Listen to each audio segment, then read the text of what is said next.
Greetings and welcome to my new calculus channel. My name is John Gabriel. So in a previous video, I talked about what is time, and this is in part one, and I left it on the question of why is it that we ask how long instead of, for example, asking something else, like maybe how heavy or how light, etc.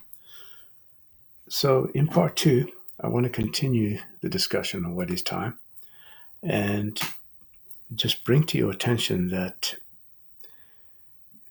long is related to distance, but time is indirectly measured using distance. So, and of course, some action or motion or an event. So consider that in an empty universe, what meaning, what sense would time have? Time cannot exist without a physical universe or some sort of universe where even a non-physical state of matter exists. In other words, there must be matter and motion, almost constant, repeatable motion. So there's no such thing as, for example, the arrow of time or, you know, uh, all that gibberish they talk about on Wikipedia, such as time travel, the twin paradox, etc., etc. And I'll get to the twin paradox in probably the last video on the series. So consider that if we had used the concept of mass instead of distance as a scalar, we may have been asking how heavy rather than how long. Isn't that interesting?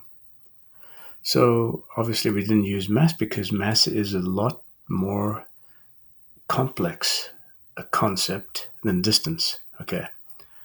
So that's why we went with distance to develop our concept of time. So it becomes evident that time requires both matter and some action or motion, and it's absurd to think of time in any other way, isn't it?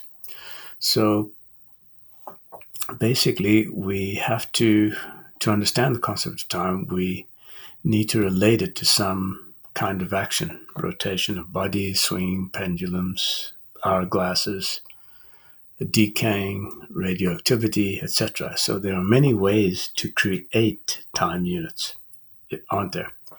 But the most logical that makes sense is a repeatable is a motion that has the properties of being repeatable and almost constant, because nothing is exactly constant. That's very important, by the way. It's almost constant. So, and one last thing, if we're going to be talking about time in this respect, we need to be able to relate it to something that is familiar to us. So, for example, if we were going to talk about relating time to Jupiter's motion, it wouldn't make much sense to us. Okay, so one of the most common time units that we relate to is the passing of a day, for example, because we know that each day begins with sunrise and ends with sunset. So already there we have a reference or a familiarity. Okay. So Einstein's delusions were based on the fact that he failed to realize there's no constant action. There's no constant action in the universe, and even light doesn't travel at a constant speed. It's almost constant, but not constant.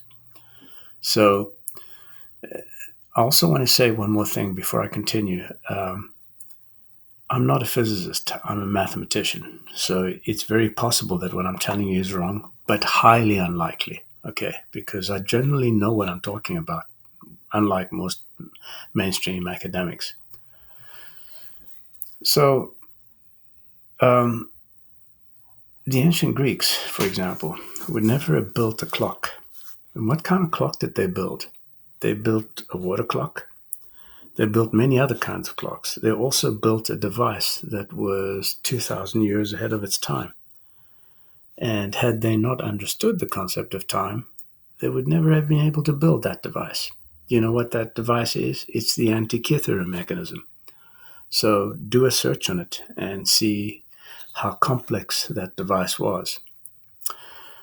Now, all other forms of measurement are related to this Earth time. Okay, so for example, if you get onto one of these chatbots and you ask it, is an atomic clock dependent on the Earth's movement? It'll tell you no, it's not. But that's absolute rubbish. It is dependent because it's calibrated according to an Earth second, right? That's more or less the time, the duration that the Earth takes to move through approximately 463 meters at the equator. Okay, so um, you know, important is to remember that it would be equally absurd to relate time to, let's say, the head nodding of some dystonia sufferer. Okay, even if it was constant and evenly spaced nodding. So imagine telling your friend, here's this retard, and as soon as he's nodded his head so many times, that's when you need to be back. You know, as a as an example of the absurdity of not choosing how to measure time units. Okay, so we don't measure time, we measure time units. So those who are most confused are normally those called physicists, and their ideas are very strange, and not surprisingly so.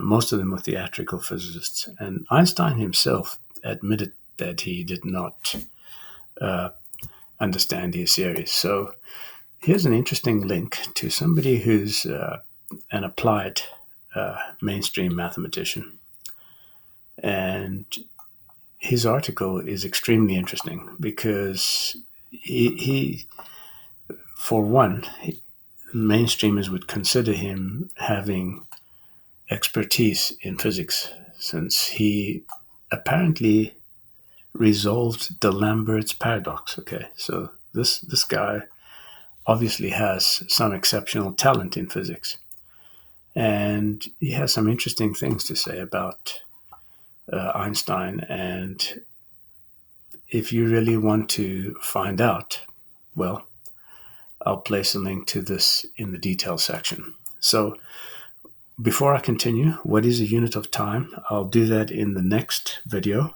that I discuss with you. But if you're not already a subscriber, become one. Tell your friends about this channel. Follow me on academia.edu, and I'll be chatting with you again, hopefully sometime soon. My name is John Gabriel, and this is a New Calculus channel.